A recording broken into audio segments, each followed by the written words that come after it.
कुछ थोड़े से सूत्र आपको बताता हूं। अगर उन्हें थोड़ा ध्यान में रखें तो ब्रह्मचर्य की ओर जाने का रास्ता बहुत आसान हो जाएगा। संभोग करते समय जितनी तेज सांस होगी, संभोग का समय उतना ही छोटा होगा। सांस जितनी शांत और ढीली होगी, उतना ही संभोग का समय लंबा हो जाएगा। अगर सांस को बिल्कुल ढीला करने का थोड़ा अभ्यास किया जाए तो संभोग के क्षणों को बहुत लंबा किया जा सकता है।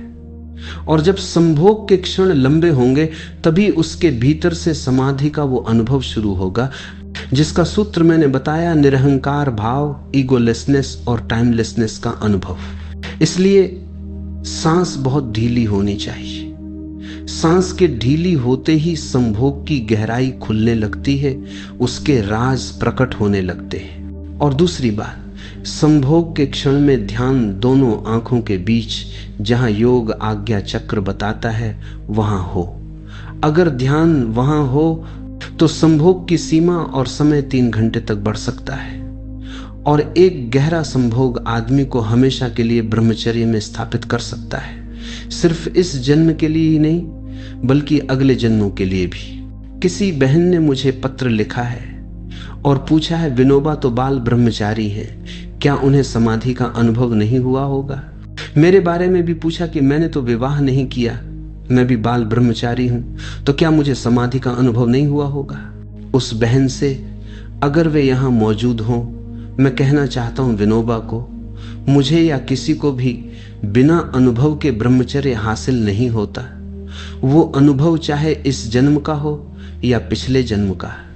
जो भी इस जन्म में ब्रह्मचर्य को पाता है, वह पिछले जन्म के गहरे संभोग अनुभव के आधार पर ही पाता है, कोई और रास्ता नहीं है। अगर किसी को पिछले जन्म में गहरे संभोग का अनुभव हुआ हो, तो इस जन्म के साथ ही वह सेक्स से मुक्त पैदा होगा। उसके मन में कभी सेक्स खड़ा नहीं होगा और उसे हैरानी होगी यह देखकर कि लोग क्यों पागल हैं, क्यों दीवाने हैं।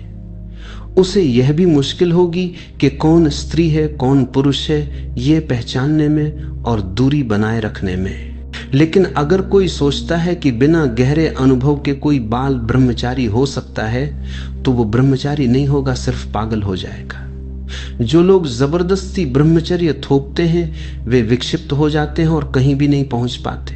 ब्रह्मचर्य थोपने से नहीं आता, वह अनुभव का नतीजा है, वह गहरे अनुभव का फल है, और वह अनुभव संभोग का ही अनुभव है।